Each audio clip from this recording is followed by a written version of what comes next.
अदिति अपने पति रोहित और अपने दोनों बच्चों करण 6 साल और दीक्षा 1 साल के साथ नए घर में शिफ्ट हुई। सामान शिफ्ट करके वो रात में बादाम भिगोकर सोने गई। उसकी बचपन से आदत थी रात में बादाम भिगोकर सुबह खाने की। शादी के बाद पति और बच्चों को भी भीगे बादाम खाने को देती। सुबह उठी तो कटोरी में बादाम थे ही नहीं। हैरान हो गई कि ये क्या हो गया। उसने रोहित को जगाया और उसे बताया तो रोहित हंसकर कहने लगा कि भिगोना भूल गई होगी। अदिति कहने लगी, नहीं मैंने भिगोए थे, देखिए अगर नहीं भिगाए होते तो पानी का रंग कैसे बदल गया। अरे हाँ ये तो सही कहा तुमने, चलो छोड़ो अब मैं नहाकर ऑफिस जा रहा। शाम को अदिति ने फिर से बादाम भिगोए। रोहित भी वही खड़ा था। काम निपटा कर सोने जा रही थी तो रोहित ने कहा पानी पिला दो। वो पानी लेने गई तो बादाम की कटोरी का ढक्कन हटाकर देखा, पर ये क्या बादाम गायब। रोहित जल्दी आइए। अरे क्या हुआ, धीरे बोलो बच्चे सो रहे हैं। देखिए बादाम फिर गायब और अदिति डर के मारे रोने लगी। रोहित खुद हैरान हो गया, पर फिर भी वो अदिति को संभालने लगा और बादाम दूसरी कटोरी में डालकर कमरे में रख दिए।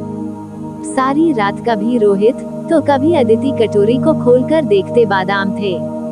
उसने ये बात अपनी पड़ोसन को बताई तो उसने जो कहा उसे अदिति और डर गई। रोहित जब शाम को आया तो अदिति ने उसे बताया कि पड़ोसन कह रही थी कि इस घर में जो पहले लोग रहते थे वो आए तो 3 महीने में उनकी पत्नी का देहांत हो गया।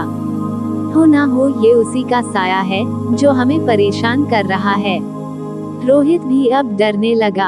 अदिति अब रोहित के सामने ही रसोई में जाती, खाना बनाकर सारा खाना अपने कमरे में रख देती।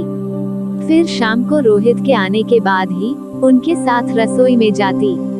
ऐसे ही कुछ दिन निकले, कभी बादाम कटोरी में मिलते कभी गायब हो जाते। अब वो हर वक्त डरी डरी रहती। अब अदिति किसी को कुछ बताती तो वो उसे ही डरा जाते। एक दिन शाम को खाना बनाते वक्त रसोई का बल्ब फूट गया तो अदिति बहुत जोरों से चिल्लाई और डर गई। रोहित वही था, उसने उसे संभाला और बल्ब बदलने के लिए स्टूल पर चढ़ा। बल्ब बदलकर जैसे ही उसने नीचे देखा, फ्रिज के ऊपर बहुत सारे बादाम पड़े थे बिखरे हुए। पर ये क्या, इतने सारे बादाम यहाँ कैसे?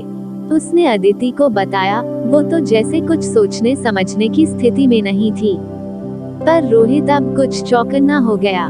रात में जब अदिति ने बादाम भिगोए तो सबके सोने के बाद उनके बेटे करण ने, जो 6 साल का है, वो चुपके से रसोई में गया और कटोरी में से बादाम निकालकर फ्रिज के ऊपर फेंक दिए। उसे फेंकते हुए रोहित और अदिति ने पकड़ लिया और उससे पूछने लगे कि ये क्या कर रहे हो। पहले तो करण बहुत डर गया, पर फिर उसने डरते डरते और बहुत मासूमियत से कहा कि मुझे बादाम अच्छे नहीं लगते, मम्मी रोज बादाम खाने को देती है, मना करो तो भी नहीं मानती थी, इसलिए मैंने ऐसा किया। अदिति को समझ नहीं आ रहा था कि वो क्या कहे, क्या करे, हंसे या रोए। फिर मिलेंगे दोस्तों अगली वीडियो के साथ। तब तक के लिए अपना ख्याल रखिए और हमेशा मुस्कुराते रहिए। धन्यवाद।